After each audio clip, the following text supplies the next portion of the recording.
એટલે બધાએ કીધું ના, કાંઈ નહીં થાય, વિશ્વાસ રાખ મહારાણી મા ઉપર. છોકરાઓ સાજા માંદા શું બોલ કરે છે, ચલ 15 દિવસ. અને એ 15 દિવસ ગયા તો એ લોકો તો 40 દિવસ રહ્યા. મને 15 દિવસ માટે પાલમાં રહેવાનો આનંદ આવ્યો બધાની હારે. અને જે લોકોની પાસેને પુષ્ટિ માર્ગના પ્રેરણાના પિયુષ મેં પીધા જ, એમાં એક બા હતા ને, એ તો આમ બોલે ને તો કઈડકણા. હવે ત્યારે નાના હોય ને તો આમ કોઈ આમ તોછડાઈથી બોલે, પણ એનો સ્વભાવ જ એવો. એ સાચું કહે ને તો એનાથી ને આમ ગુસ્સો કરીને જ બોલાય. હવે એકવાર સવારે ચાનો મને પહેલેથી બહુ શોખ, હવે નથી, હવે તો તબિયત ઉંમર ને એસિડિટી ને ઘણું બધું. પણ મને આમ ચા જોઉં ને તો દિવસમાં 8-10 વાર. તો પછી ચાલતા જતા હોય ને હું કહું ચા પી લો, પીવડાવે, ઊભા રહીએ, પ્રેમાળ એટલા બધા.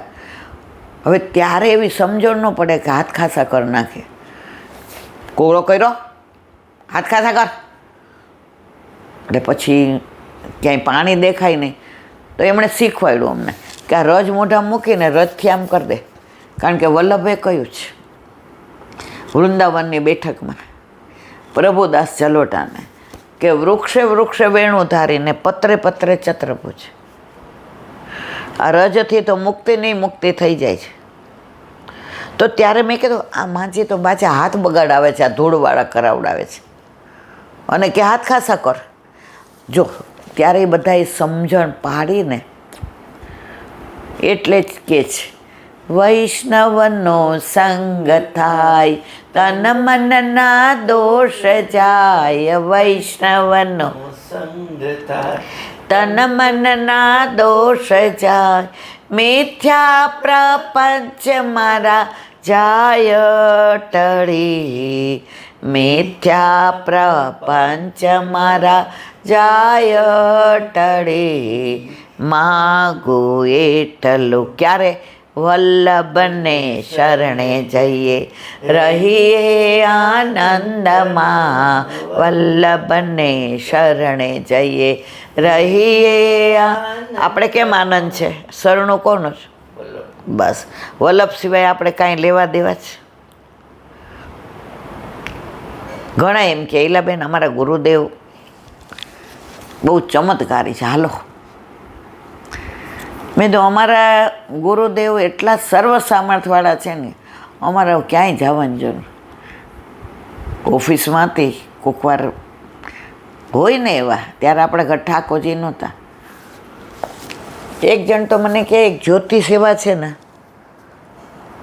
તમે ત્યાં આવો ને તમારું બધું કહી દે, અને પછી તમારે કયો ગ્રહનો નંગ પહેરવાનો ને એ બધું. અને એ આમ બધાયના 101 લે છે. આ તો લગભગ 40 વર્ષ પહેલાંની વાત છે. મારી ઓળખાણ છે, તમારું કાંઈ નહીં લે. હું ઓળખાણ કરાવી. મેં તો પણ મારે શું બતાવવાનું છે?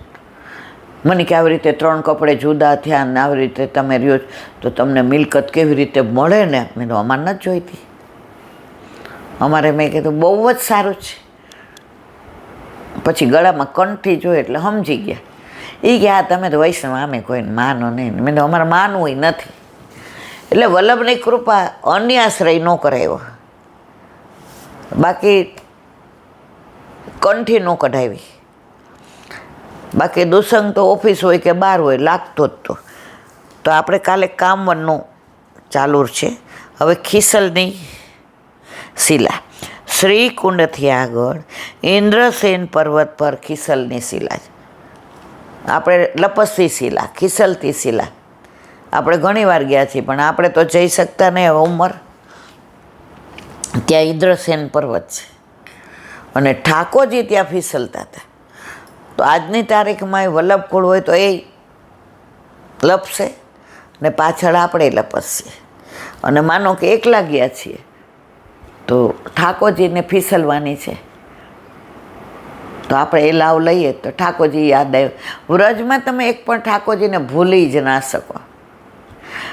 જ્યાં જ્યાં નજર મારી ઠરે ત્યાં ત્યાં યાદી ભરી જ છે આપને. વ્રજમાં તમે વનમાળીની સાથે જ ફરો. વનમાળી સિવાય તમને આંગળી પકડીને બતાવે કોણ. આપણે ઠાકોરજી પધરાવીને ગયા હોય એટલે સવારે હાથ પકડી લે, હાલ કામનમાં તને હું કઈ લીલા કરતો બતાવું અહીંયા. આપણે કયા જો અહીંયા લપસતો તો, જો અહીંયા શ્રીકુંડમાં તો હું સ્નાન કરવા આવતો હતો, માં જો અહીંયા કદમની વૃક્ષની નીચે હું વેણું વગાડતો હતો. આ બધું આજની તારીખમાં ઠાકોરજી આપણને પ્રતીતિ કરાવે છે. શ્રીકુંડથી આગળ ઇન્દ્રસેન પર્વત પર ખિસલતી શિલા છે. અહીં પ્રભુ સખાઓ સાથે ખિસલ ખિસલ ખેલતા હતા. વ્રજજનો પર આક્રમ કરતી વખતે અહીં ઇન્દ્રની સેના 7 દિવસ રહેલી, તેથી પર્વતનું નામ ઇન્દ્રસેન થયું. વ્રજ ઉપર જ્યારે 7 દિવસ પ્રકોપ કર્યો ત્યારે 7 દિવસની સેના ક્યાં રહી હતી? આ પર્વત ઉપર. એટલે પર્વતનું નામ પડ્યું ઇન્દ્રસેન પર્વત. બોલો વલ્લભાતી ચિંતનિકા.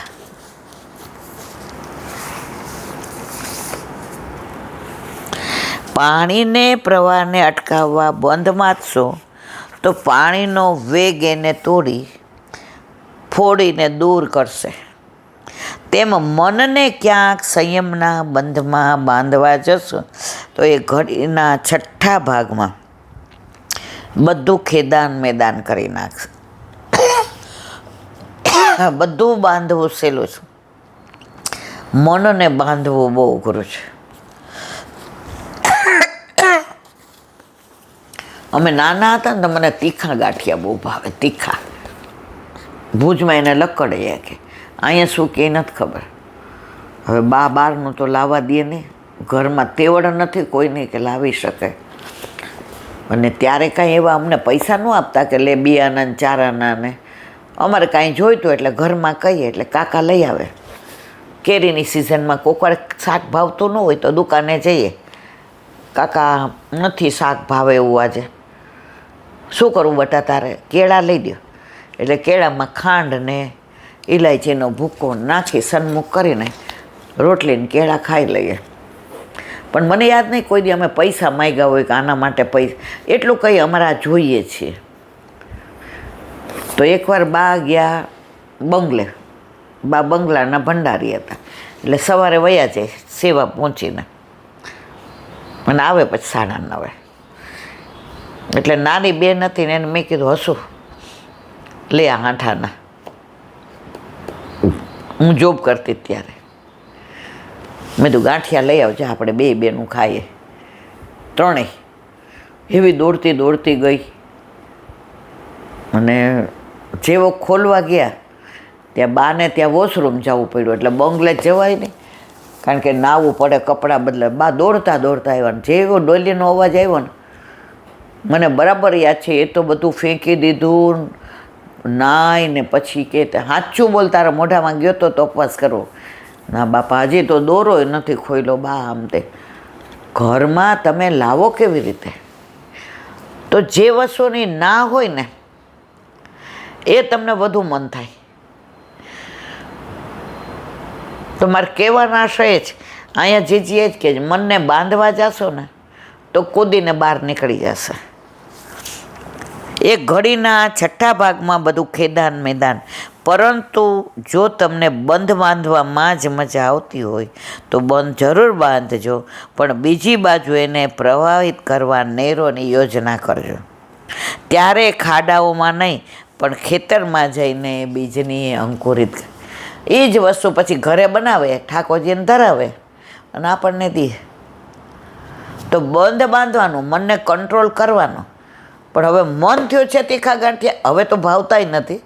ત્યારની વાત છે. આ તો મન તો ત્યારે એકવાર ડુંગળી ખાવાનું મન થયું હતું, પણ જિંદગીમાં નામ લેવાય જ્યાં બહારનો ગાંઠિયો ન આવે.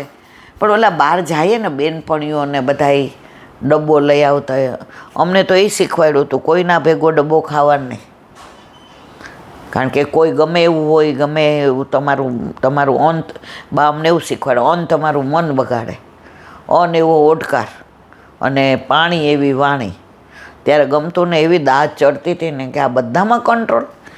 પણ પછી જ્યારે સમજાયું કે ખરેખર અન ખાવ એવો ઓડકાર આવે ને આવે છે. ઉપદેશકો ઘણું કહેવાયું અને હજી ઘણું કહી શકાય એમ, પણ મારી વાત ટૂંકાવી એટલું જ કહીશ. કારણને શુદ્ધ કરતાં કાર્ય પણ આપોઆપ શુદ્ધ બને છે. મનને તરલિત અને તરંગિત કરનાર પ્રેરક પરિબળોને શુદ્ધ કરશો તો મનમાં દોષ વૃત્તિઓનું પુનરાવર્તન કે વર્તન નહીં થાય અને કદાચ કહેતા હો કે કારણને જીતવું એ જ કાર્યને જીતવું છે, તો એ સંદર્ભમાં મનને જીતવું. આ વાક્ય મને અસંગત નહીં લાગે. આત્મા વાણીને કે નયનનો વિષય ભલે નહીં હોય, પણ હું માનવ તનમાં એને મનથી મજબૂત અનુભવું છું. મારા અસ્તિત્વને ઓળખાવતું મન, મારા હૈયાને ધબકાવતું મન, મારા સંવેદનોને જગાડતું મન, એ મન મારો શત્રુ નહીં, સાથી છે. ના, એને હું મારી નહીં શકું, એને હું જીતી નહીં શકું. મારા પ્રિય સાથીને બગાડનાર શત્રુ વિવેક અને વિચારની તલવાર મેં તીક્ષ્ણ બનાવી. મારા સાથીનો સાથ લઈ હું તમારી સામે યુદ્ધ કરીશ. આજે તમે એને કેદ કર્યો, પરંતુ હું હારી નથી, થાકી નથી. અનંત જન્મો સુધી હું તમારી સાથે સંઘર્ષ કરીશ, યુદ્ધ કરીશ. આશાનું કિરણ પ્રકાશ મનને કહે છે હું તમારી સાથે લડી લઈશ. જી, પણ તમારું કહ્યું તો નહીં જ કરું.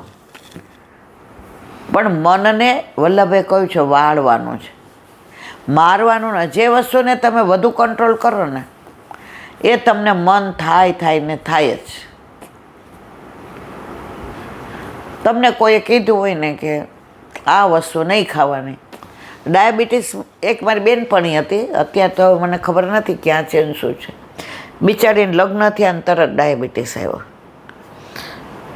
હવે ત્યારે લગ્ન કરીને પહેલી વાર આવી ને બીજી વાર આવીને ત્યારે કે જો ઇન્દુ મારે તો અમને બેને સત્ય વિજયનું આઈસ્ક્રીમ બહુ ભાવે. એ આવે ને એટલે અમે બે જણા 2-3 પ્લેટ સત્ય વિજયનો. અને ત્યારે પરણીને આવી હતી એટલે એના વરે એને પૈસા આપ્યા હોય, એટલે પછી આપણે કાંઈ ઘરમાં કહેવાની જરૂર ન હોય. અમારે તો ઘરમાં એવું, તમારે કાંઈ પણ જોઈએ ને તેનું કારણ બતાવો કે શેના માટે જોઈએ છે. નોકરી કરતાં તોય અમને પૂછવામાં આવે કે શેના માટે જોઈએ છે. એના વિના એના લીધે સંસ્કાર સારા પડ્યા. ત્યારે ગમતું નથી, પણ મા બાપે સંસ્કાર સારા આપ્યા તો આજે જો એનો અમે મહેસૂસ કરીએ. તો પછી મેં કીધું હાલ આપણે સત્યવી હું ખવડાવું. મને કે ચાખીશ તારા. મેં કીધું હે શું? મને કે ડાયાબિટીસ. મેં કીધું હે? મને કે બહુ હાથ પગ તૂટતા હતા ને આમ તેમ બધું ચેક કરાવ્યું. તો ડૉક્ટરે કીધું કે 2 વાર ગોળી લેવાની ને ગળ્યું નહીં ખાવાનું. મેં સારું હાલ ને ચાકજેત કરી તો ગયા. પછી મેં તો 1 પ્લેટ ખા ને, લાવ ને. એ કે ગોળી 2 ખાઈ લઈશ. ખાધો. મેં તો બીજી. પછી મેં કીધું રહેવા દે, કારણ કે મને ખબર હતી કે ડાયાબિટીસમાં કહ્યું. મેં તું રહેવા દે. લાભુ, એનું નામ લાભુ હતું. મેં તું લાભુ રહેવા દે, વળી પાછું તને કાંઈક થાય. એ કે જસાને તું માનીશ નહીં. પહેલાં મને ગળ્યું બહુ ભાવતું નથી, સિવાય કે આઈસ્ક્રીમ. પણ ડાયાબિટીસ આવ્યો છે ને તો ઘરમાં છાનું ખાવાનું મન થાય છે. આ મન છે તમારું. જેને તમે રોકો ને એ વસ્તુ વધુ કરવાનું મન થાય. પણ તમે ખુલ્લું મૂકી દો ને. આજે ઘરમાં આપણે છોકરાઓને કહેતા નથી કે લસણ ડુંગળી ના ખવાય, બરાબર? હવે સ્કૂલમાં આરાધ્ય ઘણી વાર કે કોઈ લાવ્યું એવું તો હું જુદી કાઢી નાખું. મેં તો ના બેટા કાંઈ વાંધો નહીં. મને કે બા પણ એના ઓડકાર નથી ગમતા. જો આપણે શીખવાડવું પડ્યું છે. ઘરમાં જેવું તમે શીખશો કે શીખવાડશો ને એવું બહાર છોકરાઓ કરશે. બોલો વલ્લભાથી. કાલે આપણે 21માં ચંદ્રાવલાને વિરામ આપ્યો, આજે 22. કંસ શિશુપાલ કોબજાજીક વેરે કામે સમર્યા શ્યામ. એ વિના નાના ભાવથી સર્પે સર્યા સૌના કામ. કામ સર્યા તુચ્છ ભાવે જ્યારે, શું કહેવું સ્નેહે સ્મરે પછી ત્યારે. ચિત્ત અચલ જેનું કૃષ્ણમાં લાગ્યું, તો ભવ સંકટ સૌ તેનું ભાગ્યું. સેવો શ્રી કૃષ્ણ કૃપા. આનું વિવરણ આવે છે, પણ કે છે કંસ શિશુપાલ કુબ્જાદી કે વેરે. કંસ શિશુપાલ બધા વેરથી ઠાકોરજીને ભજતા હતા. કંસને તો ખાય પીએ દોડે ચાલે નાય ગમે એ કરે ને ઠાકોરજીના જ વિચાર આવે. મારો 8મો સંતાનાનો મને મારવાનો આકાશવાણી થઈ છે. એને પોતાને પડછાયાની બીક લાગતી હતી તો એણે તો વેર ભાવે ભાઈજો. શિશુપાલને કહ્યું હતું કે તારી 100 ગાળ સુધી હું સહન કરીશ, 100મી ગાળે તને તારો વધ થઈ જશે. કુબ્જા બિચારી જાતી હતી કંસ માટે ચંદન લઈને. એને એમ કે પ્રભુ મારી સામું થોડું જુએ, હું તો 3 અંગથી વાંકી છું. અને ઠાકોરજી એને કેટલો પ્રેમ આપ્યો. કુબ્જાને કે ચંદન મને લગાવ, ઓલો કંસ મને મારી નાખશે, તું તાર લગાવ ને. અને શું કે આવો સુંદરી, એ કે હું આવી કુબડી અને મને સુંદરી કહે. પણ પ્રભુ જેને સુંદરી કહે એ સુંદરી થઈ જ જાય. 3 અંગથી વાંક્યું. ઠાકોરજીએ બોલાવીને એના અંગૂઠા ઉપર પગ મૂક્યો, ખેંચી, ખરેખર સુંદરી થઈ ગઈ. જે હસતા હતા એ કે એક્યુપ્રેશરની શરૂઆત ત્યારથી જ થઈ. કુબ્જાને ઠાકોરજી સીધી કરી દીધી કે તો બધાય વેરભાવથી ભજે તોય બધાના કાર્ય થયા ને. કંસનોય ઉદ્ધાર કર્યો, શિશુપાલનોય ઉદ્ધાર કર્યો, કુબ્જાને પૂછ્યું તો કે મારા ઘરે એકલા પધારો. કામભાવ એટલે ખરાબ જ કહેવાય. પ્રભુએ કામભાવથી એના મનોરથ પૂરા કર્યા. એ વિના નાના ભાવથી સમર્પે સરિયા સૌના કામ. જો કંસ દ્વેષ ભાવથી, શિશુપાલ ઈર્ષા ભાવથી,